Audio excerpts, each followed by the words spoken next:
Bismillahirrahmanirrahim. Alhamdulillah wassalatu wassalamu ala Rasulillah wa ala alihi wa sahbihi wa man tabi'a hudah. Asyhadu an la ilaha illallah wahdahu la syarika lah wa asyhadu anna Muhammadan abduhu wa rasuluhu la nabiyya ba'dah. Amma ba'd. Para jemaah sekalian, puji dan syukur selalu kita panjatkan kepada Allah Subhanahu wa taala yang senantiasa dan masih menganugerahkan segala nikmat karunia kepada kita, baik berupa nikmat iman, nikmat Islam, dan juga nikmat-nikmat yang lain yang begitu banyak, termasuk nikmat sehat yang Allah berikan kepada kita. Mudah-mudahan nikmat yang Allah berikan selalu bisa menjadikan kita sebagai hamba yang pandai mensyukurinya. Kita menggunakan nikmat-nikmat tersebut di jalannya sesuai dengan tuntunan Rasul Sallallahu Alaihi Wasallam, sehingga Allah pun akan menjadikan kita sebagai hamba yang pandai bersyukur, dan dengannya kita akan mendapatkan nikmat-nikmat yang lainnya. Para jemaah sekalian, kita masih melanjutkan hadits-hadits yang disebutkan oleh Imam Ibnu Hajar Al-Asqalani dalam Kitabul Jami'-nya di bab Al-Bir Wassilah, yaitu hadits yang diriwayatkan oleh Imam Bukhari dan Imam Muslim dari sahabat Rasulullah sallallahu alaihi wasallam, Abdullah ibn Amr ibn al-As radhiyallahu anhu. Dikatakan an Abdullah ibn Amr ibn al-As radhiyallahu anhu anna Rasulullah sallallahu alaihi wasallam qala, dari Abdullah ibn Amr ibn al-As radhiyallahu anhu, sesungguhnya Rasulullah sallallahu alaihi wasallam telah bersabda. Kata Rasul sallallahu alaihi wasallam kepada kita, minal kabairi, di antara dosa-dosa besar. Al-kabair jamak daripada kabirah. Kabirah itu maknanya dosa besar. Para ulama telah menjelaskan kepada kita tentang apa yang dimaksud dengan dosa besar. Mereka menyebutkan bahwa dosa-dosa besar itu dikatakan sebagai dosa besar. Di antara cirinya dan tandanya adalah, pertama, dosa itu mendapat hukuman di dunia. Yang kedua, dosa itu ada ancamannya dengan jelas di akhirat. Yang ketiga, Rasul ataupun Allah menggunakan kalimat-kalimat laknat terhadap dosa tersebut. Itu di antara ciri-ciri suatu dosa dikatakan sebagai dosa besar.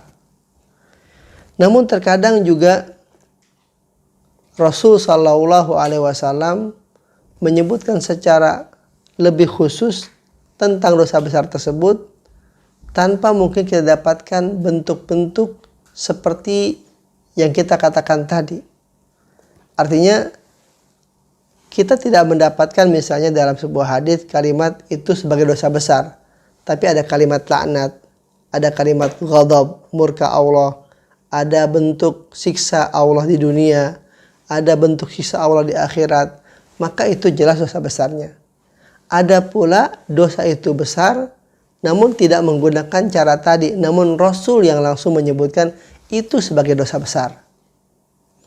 Contoh yang tadi kita katakan, misalnya ada hukuman di dunia, misalnya tentang masalah zina, ya kan?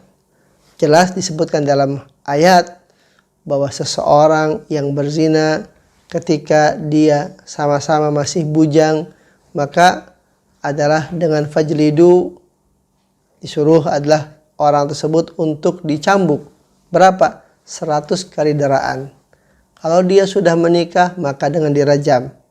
Maka dengan kalimat seperti itu, adanya hukuman di dunia, maka dikatakan sebagai dosa besar. Hadits ini tidak menyebutkan hukuman seperti itu. Namun Rasul menegaskan secara langsung dengan minal kabair, di antara dosa-dosa besar. Ya, Rasul langsung mengklasifikasikan ini sebagai dosa besar, walaupun tidak disebutkan ciri-ciri tadi. Apa kata Rasul? Minal kabairi, di antara dosa-dosa besar. Artinya bahwa ada dosa besar yang lain sebagaimana disebutkan kemarin dalam hadis Abdullah bin Mas'ud. Ada 3 dosa besar yang disebutkan di hadis tersebut ketika beliau bertanya tentang ayyu adzanbi a'zam, dosa besar yang mana yang paling besar, ya kan? Dosa yang mana paling besar? Dijelaskan, yaitu berupa syirik, kemudian berupa membunuh anak, kemudian juga adalah berzina dengan istri tetangga. Di hadis ini Rasul mengatakan minal kabairi, di antara dosa besar adalah syatmur rajuli walidayh. Syatmu ar-rajuli walidayh. Seseorang mencaci maki kedua orang tuanya. Para jemaah sekalian, tentu sudah kita bahas tentang kewajiban seseorang muslim dan muslimah untuk berbuat baik kepada kedua orang tua. Terlebih khusus adalah seorang ibu. Bahkan Allah menggantungkan ridhonya kepada ridho mereka berdua. Ridha Allah fi ridhal walidain wa sukhtullah fi sukhtil walidain. Ridha Allah bergantung kepada ridha mereka berdua. Begitu pula murka Allah bergantung kepada murka mereka berdua. Dan kita jelaskan itu semua. Rasul mengatakan syatmur rajuli walidayh. Di antara dosa besar seseorang adalah mencaci maki kedua orang tuanya. Para jemaah sekalian, tentu ayat pun telah menegaskan kepada kita bahwa kita diperintahkan untuk berbuat baik kepada mereka. Bahkan dilarang kita untuk berkata uf. Fala taqul lahuma uf. Jangan kita berkata kepada mereka berdua dengan kalimat uf. Kalimat uf itu berupa kalimat yang kita enggan untuk melakukan sesuatu terhadap perintahnya. Katakan kita disuruh A, kita bilang ah atau uf kalau bahasa Arabnya. Kita mengatakan tidak mau gitu, tapi dengan bahasa ah gitu. Ini dilarang. Bentuk yang seperti ini saja dilarang, maka bentuk adalah mencaci maki mereka berdua tentu lebih. Artinya kalau sesuatu perbuatan yang kecil dilarang, maka yang besar tentu makna lebih dilarang. Allah mengatakan wa qul lahuma qawlan karima.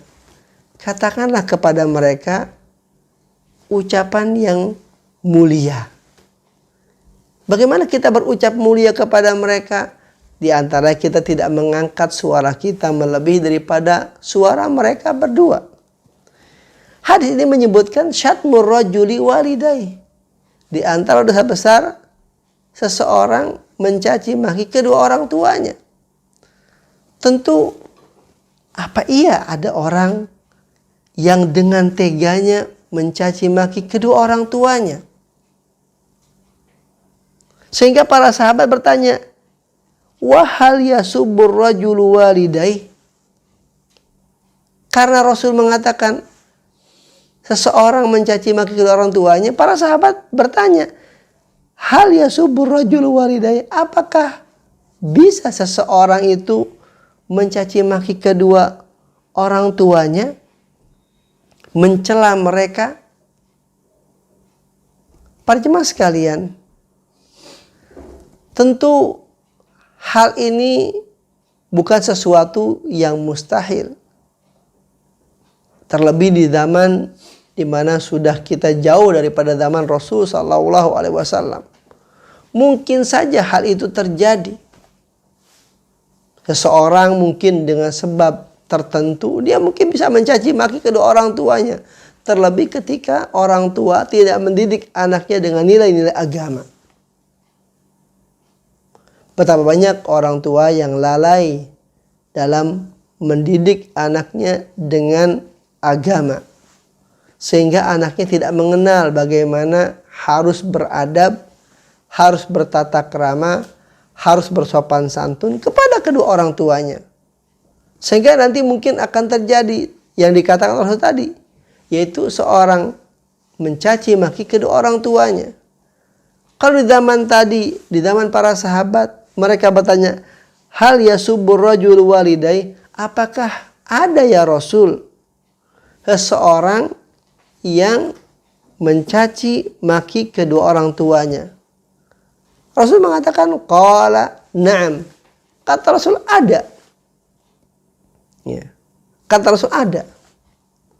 Tapi bentuknya bukan secara langsung, kata Rasul. Artinya yang digambarkan oleh Rasul, bentuk seseorang mencaci maki kedua orang tuanya itu bukan langsung. Tapi orang itu, anak tersebut menjadi sebab sehingga orang tuanya dicaci. Bagaimana kata Rasul? Kata Rasul begini, qala na'am. Ya, benar. Ada orang yang mencaci maki kedua orang tuanya. Bentuknya kata Rasul, yasubbu abar rajuli. Si A tadi ini, orang ini adalah yasubbu abar rajuli. Mencaci, memaki ayah dari seseorang. Katakan si B. Jadi si A ini mencaci maki ayahnya si B. Kira-kira apa tindakan si B terhadap si A? Tentu akan marah. Bentuk marahnya si B terhadap si A balik apa kata Rasul? Fayasubbur rajulu abah. Maka si B tadi yang dicaci maki bapaknya oleh si A, dia balik mengatakan mencaci maki bapaknya si A. Perbuatan seperti ini hakikatnya anak ini menjadi sebab bapaknya tercaci maki. Seolah-olah dia mencaci maki bapaknya langsung. Begitu pula kata wa yasubbu ummahu, si A tadi mencaci maki ibu orang tersebut si B, fa yasubbu ummahu, maka si B mencaci maki ibunya si A. Para jemaah sekalian, ini yang tergambar dan dijelaskan oleh Rasul Sallallahu Alaihi Wasallam bentuk bagaimana seseorang mencaci maki kedua orang tuanya. Di mana para sahabat merasa gharib, merasa aneh. Kok ada orang sampai dengan teganya dia mencaci maki kedua orang tuanya? Enggak tergambar oleh para sahabat bentuk adab sedemikian buruknya. Sehingga mereka bertanya. Dan Rasul menjelaskan bentuknya ternyata yang disebutkan Rasul tidak langsung. Yaitu anak tadi menjadi penyebab ayahnya, ibunya tercaci maki. Kenapa? Karena dia telah mencaci maki ayah dan ibu orang lain. Para jemaah sekalian, tentu ini merupakan bagian yang harus kita pahami dengan baik, bahwa sesungguhnya di dalam kaedah-kaedah Islam, para ulama menyebutkan kepada kita, innal wasaila laha ahkamul maqasid. Sesungguhnya wasilah-wasilah, perantara-perantara itu, dia itu memiliki hukum seperti maksudnya. Artinya orang tadi dia mencaci maki bapak ibu orang tersebut. Maka apa? Si orang tersebut mencaci maki bapaknya si A. Gitu. Artinya perbuatan dia ini merupakan wasilah. Perbuatan si A ini merupakan wasilah sehingga ayahnya dan ibunya tercela. Sebagaimana mencela bapak ibu kita diharamkan, kita pun mencela bapak ibu orang lain pun diharamkan. Hukum ke sini adalah haram, hukum ke sini pun haram, hukum dari sini ke sana pun haram. Artinya si A mencela, mencaci maki ayah orang lain, itu haram, si B mencaci maki adalah ayah si A adalah haram, si A secara tidak langsung mencaci maki ayahnya sendiri dan ibunya sendiri itu pun juga haram. Para jemaah sekalian, maka sesungguhnya kita sebagai seorang muslim diperintahkan untuk menjaga lisan kita. Untuk menjaga lisan kita dengan semua orang. Terlebih dengan orang tua yang telah berbuat baik kepada kita. Hendaklah perbuatan kita ini jangan menjadi sebab orang tua kita itu tercela dan terhina. Kan betapa banyak apa yang menjadi perbuatan anak, orang tua yang kena getahnya. Apa yang menjadi perbuatan anak, orang tua yang kena tidak baiknya. Jangan sampai kita berbuat seperti itu. Orang tadi ini, dia dengan sebab mencaci maki orang lain, ayah orang lain, ibu orang lain, maka orang itu menjadi mencaci maki orang tuanya. Berarti kan kita menjadi penyebab orang tua kita tercela. Kita mengatakan kata orang tuanya si fulan, ibunya si fulan, katakan A dan B. Maka si B tadi itu mencaci maki orang tua kita dengan sebutan mungkin yang lebih dahsyat. Ya. Jadi di dalam kehidupan kita hendaknya kita harus menjaga diri kita, menjaga keluarga kita, menjaga lingkungan kita. Jangan sampai apa yang kita lakukan baik dari ucapan, dari perbuatan menjadi sebab apa? Jeleknya orang tua kita. Jeleknya ayah bunda kita. Padahal mereka mungkin telah begitu luar biasa mendidik kita, membesarkan kita. Maka itu adalah harus kita pahami dan harus kita jaga dengan baik. Para jemaah sekalian, hadis ini sesungguhnya juga merupakan bagian dari bagaimana Rasul memberikan kepada kita pokok dasar di dalam kita hendaknya melakukan tindakan preventif, saddud dzari'ah. Artinya jangan sampai kita berbuat sesuatu di mana sesuatu yang kita perbuat itu akan menimbulkan madarat, ya kan, dosa yang berikutnya. Jadi jangan sampai kita adalah berbuat sesuatu di mana perbuatan kita akan sesuatu ini ternyata akan berimbas, berefek kepada sesuatu yang lain. Para jemaah sekalian, ini bagian dari bagaimana Islam menjaga hubungan baik seorang anak dengan orang tuanya. Yang harusnya dia berbuat baik kepada orang tuanya dengan berbuat ihsan kepadanya, menghormatinya, mengunjunginya, berkata lembut kepadanya, menziarahinya. Jangan sampai orang tua yang sudah begitu banyak berkorban untuk kita, tanpa kita sadari kita menyakiti hati mereka dengan sebab kesalahan yang kita lakukan. Para jemaah sekalian, di dalam surah Al-An'am ayat 108, Allah Subhanahu wa taala berfirman, A'udzu billahi minasyaitonir rajim. Wa la tasubbul ladzina yad'una min dunillah.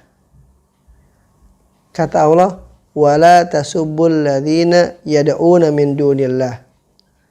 Dan janganlah kalian mencaci maki orang-orang yang beribadah kepada selain Allah. Fayasubbullaha adwan bighairi ilmin. Di mana dengan caci makian kita tadi terhadap mereka yang telah beribadah kepada selain Allah menyebabkan mereka mencaci maki Allah Subhanahu wa taala adwan, dengan cara melampaui batas bighairi ilmin, tanpa dasar ilmu. Para jemaah sekalian, tentu orang-orang musyrik dengan kesalahannya di mana mereka telah melakukan kesyirikan, kita sebagai seorang mukmin, apabila perbuatan kita mencela, mencaci perbuatan mereka yang syirik tersebut akan menjadi penyebab mereka mencela Allah Subhanahu wa taala, maka hal itu menjadi sesuatu yang terlarang. Di mana kita tahu perbuatan mereka adalah perbuatan yang salah. Perbuatan syirik, dosa yang tidak diampuni.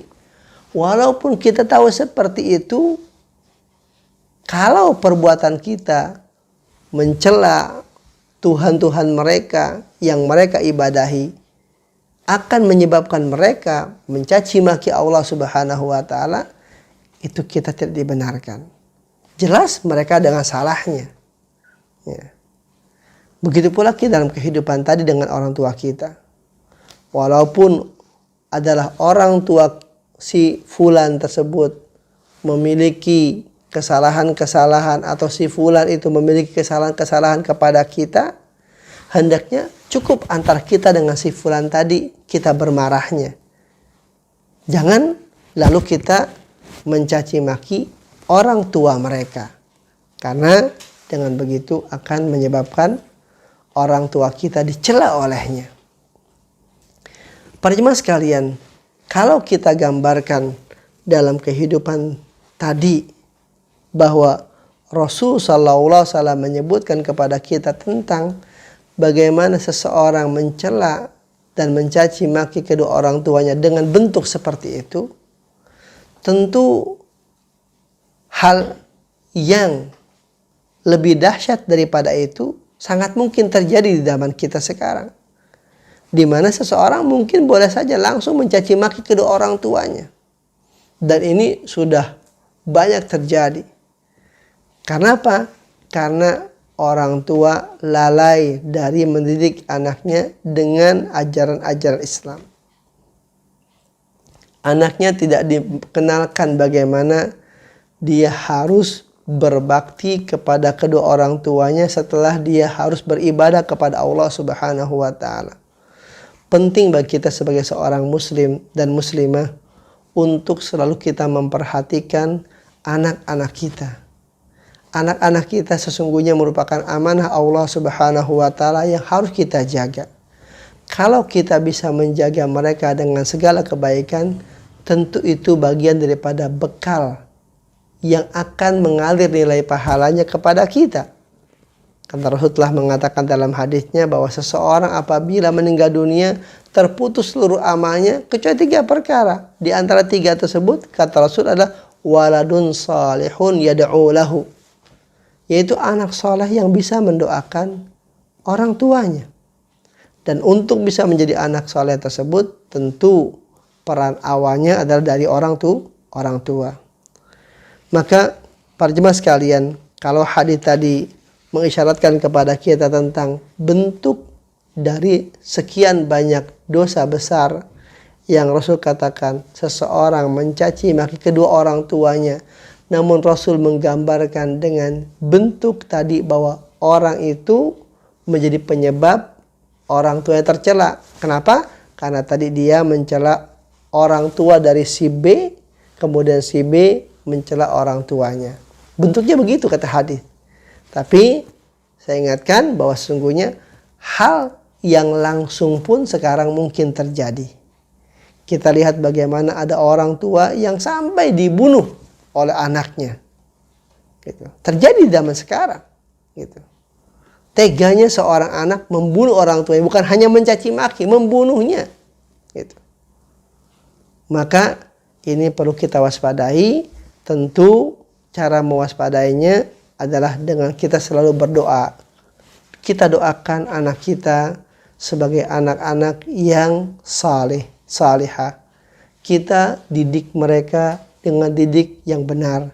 Ajarkan mereka bagaimana mereka mengenal Allah Subhanahu wa taala, bagaimana mereka mengenal Rasulnya, bagaimana mereka mengenal tentang Islam.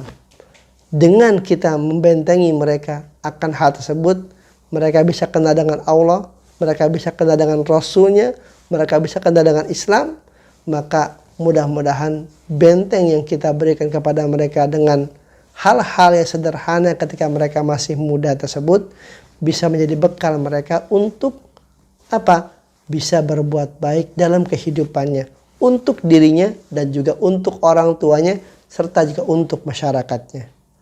Mudah-mudahan hadis ini menjadi satu renungan untuk kita bisa menjauhi setiap perbuatan kita, baik ucapan kita, baik bentuk tingkah laku kita, jangan sampai perbuatan kita tersebut menjadi sebab apa? Efek tidak baik kepada orang tua kita. Jangan sampai perbuatan kita kemudian memberikan imbas yang buruk untuk orang tua kita. Betapa banyak orang dalam berbuat tidak menjaga hal ini, sehingga dia tidak peduli dengan apa yang terjadi untuk nilai orang tuanya. Orang tuanya yang tadi mungkin di masyarakat terpandang bisa menjadi buruk nilainya gara-gara perbuatan seorang anak yang durhaka di dalam berbuat dan bertingkah laku. Mudah-mudahan Allah Subhanahu wa taala menjaga keluarga kita semua dari hal-hal yang buruk. Allah menjadikan kita sebagai keluarga-keluarga yang baik. Ya Allah, bimbing dengan syariatnya, dengan Islamnya, dengan Al-Quran dan sunnahnya. Demikian para jemaah sekalian, mudah-mudahan bermanfaat. Subhanakallahumma bihamdik, asyhadu an la ilaha illa anta, astaghfiruka wa atubu ilaika. Assalamualaikum warahmatullahi wabarakatuh.